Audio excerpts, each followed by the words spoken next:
Welcome back to nation news live. ഞാൻ മിഥുൻ ദാമോദരൻ. ഇന്ന് the real story ചർച്ച ചെയ്യുന്നു ഹൈബ്രിഡ് കഞ്ചാവിനെ കുറിച്ച്. ഹൈബ്രിഡ് വാഹനങ്ങളെന്നെല്ലാം നമ്മൾ കേട്ടിട്ടുണ്ട്, പക്ഷെ കഞ്ചാവിനൊരു പുതിയ പേരുണ്ട്, ഹൈബ്രിഡ് കഞ്ചാവ്.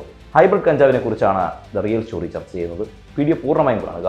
വീഡിയോ ഇഷ്ടമായാൽ ലൈക്ക് ചെയ്യാനും ഷെയർ ചെയ്യാനും നിങ്ങളുടെ വിലയേറിയ കമന്റുകൾ കമന്റ് ബോക്സിൽ രേഖപ്പെടുത്താനും മറക്കരുത്. കഞ്ചാവുമായി ബന്ധപ്പെട്ട നിരവധി കേസുകളാണ് കേരളത്തിൽ രജിസ്റ്റർ ചെയ്തു വരുന്നത്. ഓരോ ദിവസവും ഓരോ നിമിഷവും കഞ്ചാവുമായി ബന്ധപ്പെട്ട രജിസ്റ്റർ ചെയ്യുന്ന കേസുകൾ നമുക്ക് കാണാനും കേൾക്കാനും കഴിയും. അതിൽ പ്രമുഖരായിട്ടുള്ള ആളുകളെ കുറിച്ചും നമുക്ക് അറിയാം. നടന്മാരായ ഷൈൻ ടോം ചാക്കോ, റാപ്പറായ വേടൻ, സംവിധായകരായ ഖാലിദ് റഹ്മാൻ, അഷ്റഫ് ഹംസ എന്നിവരെല്ലാവരും ലഹരി ആരോപണ വിധേയരാണ്. നിയമവിരുദ്ധമാണെന്നും പിടിച്ചാൽ കടുത്ത ശിക്ഷ ലഭിക്കുമെന്ന് അറിഞ്ഞിട്ടും കച്ചവടം നടത്തുന്നവർ നിരവധി തന്നെയാണ് കേരളത്തിൽ. വില കൂടുതലാണെങ്കിലും ഹൈബ്രിഡ് കഞ്ചാവിനാണ് ആവശ്യക്കാരേറെ. എന്താണ് ഹൈബ്രിഡ് കഞ്ചാവ്? ഹൈബ്രിഡ് ഇനങ്ങളുടെ രൂപം സംയോജനത്തിനായി തിരഞ്ഞെടുക്കുന്ന ചെടികളുടെ സ്വഭാവത്തെ ആശ്രയിച്ചായിരിക്കും. കിലോഗ്രാമിന് ലക്ഷങ്ങളാണ് വില. മറ്റൊരു കഞ്ചാവ് വകഭേദമാണ് ഹൈഡ്രോ അഥവാ ഹൈഡ്രോപോണിക്. വളരെ വീര്യം കൂടിയതത്രേ. ഫാമുകളിലും ഗ്രീൻ ഹൗസുകളിലുമായി നിയന്ത്രിത താപനിലയിലും ഈർപ്പത്തിലും വളർത്തിയെടുക്കുന്ന അവയാണ് ഈ പറഞ്ഞ ഇനം. ഇവയുടെ ലഹരി കൂടുന്ന സമയത്താണ് ഇത് വെട്ടുന്നത്. സാധാരണ കഞ്ചാവിൽ നിന്നും വ്യത്യസ്തമാണെങ്കിലും നിയമപ്രകാരം ഹൈബ്രിഡും ഹൈഡ്രോയും സാധാരണയായി കഞ്ചാവിന് സമാനമായി കണക്കാക്കുന്നു.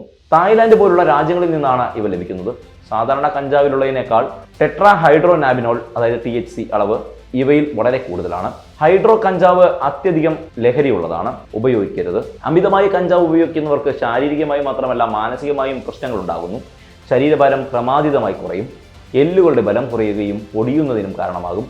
കഞ്ചാവിന്റെ ഉപയോഗം വേഗത്തിൽ പ്രായം തോന്നിക്കുകയും ഓർമ്മശക്തി ഇല്ലാതാക്കുകയും ചെയ്യും.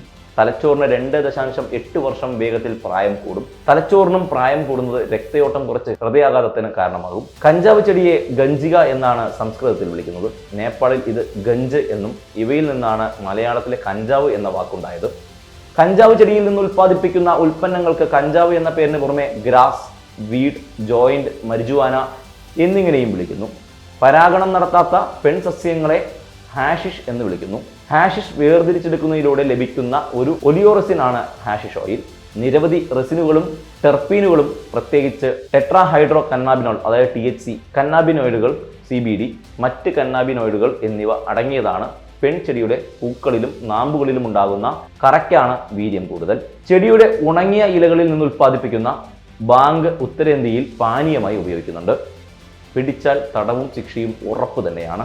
Narcotic drugs and psychotropic substances NDPS നിയമമനുസരിച്ച് 1 കിലോ കഞ്ചാവ് കൈവശം വെച്ചാൽ 1 വർഷം വരെ തടവും 10,000 രൂപയുമാണ് പിഴ. അതിനു മുകളിൽ കഞ്ചാവ് പിടിച്ചാൽ 10 കൊല്ലം വരെ ശിക്ഷയും 1 ലക്ഷം രൂപ പിഴയും. 20 കിലോയ്ക്ക് മുകളിൽ കഞ്ചാവ് പിടിച്ചാൽ കമേഴ്ഷ്യൽ കേസാണെങ്കിൽ 20 കൊല്ലം തടവും 2 ലക്ഷം രൂപ പിഴയും ഉറപ്പ്. ഏതളവിൽ കഞ്ചാവ് പിടിച്ചാലും ജാമ്യം നൽകാൻ NDPS narcotics drugs and psychotropic substances act അനുസരിച്ച് വ്യവസ്ഥയില്ല. 3 ഗ്രാം പിടിച്ചാലും മജിസ്ട്രേറ്റിന് റിമാൻഡ് ചെയ്യാം. എന്നാൽ ചെറിയ അളവിലുള്ള കഞ്ചാവാണെങ്കിൽ ചില കോടതികളും ഉദ്യോഗസ്ഥരും ജാമ്യം നൽകുന്ന രീതിയുമുണ്ട്. ചെറിയ അളവാണെങ്കിൽ ജാമ്യം കൊടുക്കാമെന്ന് ചില കോടതികൾ നിർദ്ദേശിച്ച കേസുകളുമുണ്ട്.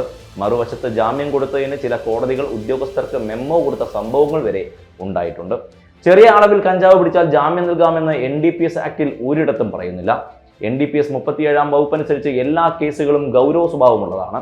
ജാമ്യമില്ലാത്തതും സ്റ്റേഷൻ ജാമ്യം നൽകാൻ ഒരിക്കലും കഴിയില്ല. കോടതിക്ക് മാത്രമേ ജാമ്യം കൊടുക്കാൻ കഴിയൂ. അത് മജിസ്ട്രേറ്റിന്റെ വിവേചനാധികാരമാണ്. ഹൈക്കോടതി വിധി അനുസരിച്ചും നിയമങ്ങൾ അനുസരിച്ചും ജാമ്യം നൽകാൻ വ്യവസ്ഥയില്ല എന്ന് ഉറപ്പ്. NDPS ആക്ട് പ്രകാരം ചെറിയ കേസായാലും വലിയ കേസായാലും ഗൗരവ സ്വഭാവമുള്ളത് തന്നെ. ജാമ്യം കൊടുക്കാൻ സ്റ്റേഷൻ ഹൗസ് ഓഫീസർക്ക് അധികാരമില്ലെന്നാണ് നടൻ സുശാന്ത് സിംഗ് രാജ്പുത്തിന്റെ കാമുകി റിയ ചക്രവർത്തിയുടെ കേസിൽ ബോംബെ ഹൈക്കോടതി പറഞ്ഞത്. കൈവശമുണ്ടായിരുന്ന ലഹരി മരുന്നിന്റെ അളവ് കുറവായിരുന്നുവെങ്കിലും റിയയ്ക്ക് ജാമ്യം അനുവദിക്കാൻ പാടില്ലെന്നാണ് കോടതി വ്യക്തമാക്കിയത്. റിയ ചക്രവർത്തിയെ റിമാൻഡ് ചെയ്തു. ഇത് കഴിഞ്ഞ് നടൻ ഷാറൂഖ് ഖാന്റെ മകൻ ആര്യൻ ഖാന്റെയും ലഹരി കേസിൽ കോടതി റിമാൻഡ് ചെയ്തു. ആര്യന്റെ കയ്യിൽ നിന്ന് ലഹരി മരുന്ന് കണ്ടെത്തിയിരുന്നില്ല. ലഹരി മരുന്ന് സംബന്ധിച്ച ചാറ്റിന്റെ പേരിലായിരുന്നു അറസ്റ്റും റിമാൻഡും. റിയ കേസിലെ നടപടികൾ വ്യക്തമാക്കിയാണ് കോടതി ആര്യനെയും റിമാൻഡ് ചെയ്തത്. ഇതെല്ലാം തെറ്റിച്ച് പല സ്ഥലങ്ങളിലും ഉദ്യോഗസ്ഥരും കോടതിയും ലഹരി കേസുകളിൽ ജാമ്യം കൊടുക്കാറുമുണ്ട്. കഞ്ചാവിൽ അടങ്ങിയ ഘടകങ്ങൾ എന്തൊക്കെയാണെന്ന് നോക്കാം. Delta nine tetra hydro cannabinol THC, tetra hydro cannabivarin THK, cannabidiol, cannabinol, cannabidivarin, cannabinolic അമ്ലം ഇവയെല്ലാമാണ് ഇതിൽ അടങ്ങിയിട്ടുള്ളത്. ഒരു കാലത്ത് ഇത് ഔഷധമായിരുന്നു. പല പുരാതന ആയുർവേദ ഗ്രന്ഥങ്ങളിലും കഞ്ചാവ് മാനസികാസ്വാസ്ഥ്യങ്ങൾക്കുള്ള ഒരു ഔഷധമായി ഉപയോഗിച്ചിരുന്നതായി പറയുന്നു. താന്ത്രിക മാന്ത്രിക ചടങ്ങുകളിൽ ഉപയോഗിച്ചിരുന്നതിനാൽ ഇതിൽ നിന്ന് ലഭിക്കുന്ന ലഹരിക്ക് ഒരു ദൈവിക മാനം കൂടി ഉണ്ടായിരുന്നു എന്നാണ് പറയപ്പെടുന്നത്. സോമ എന്ന പാനീയം ഉണ്ടാക്കുന്നതിൽ കഞ്ചാവ് ഉപയോഗിച്ചിരുന്നതായി കരുതുന്നു.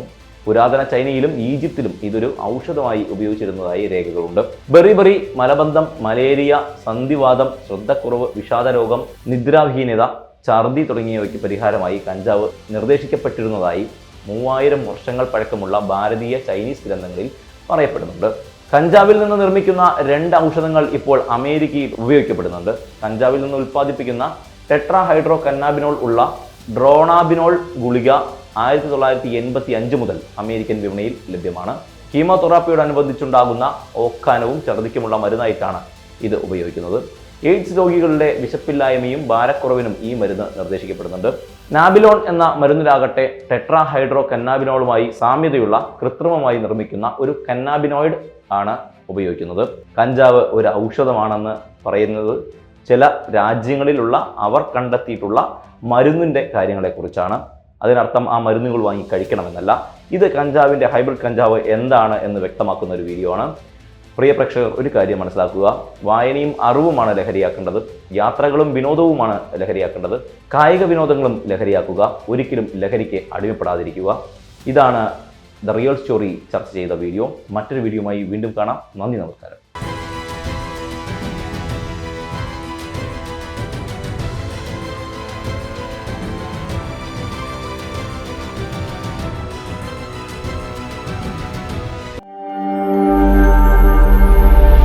നാഷൻ ന്യൂസ് ലൈവ്, സത്യം, ചരിത്രം, വർത്തമാനം.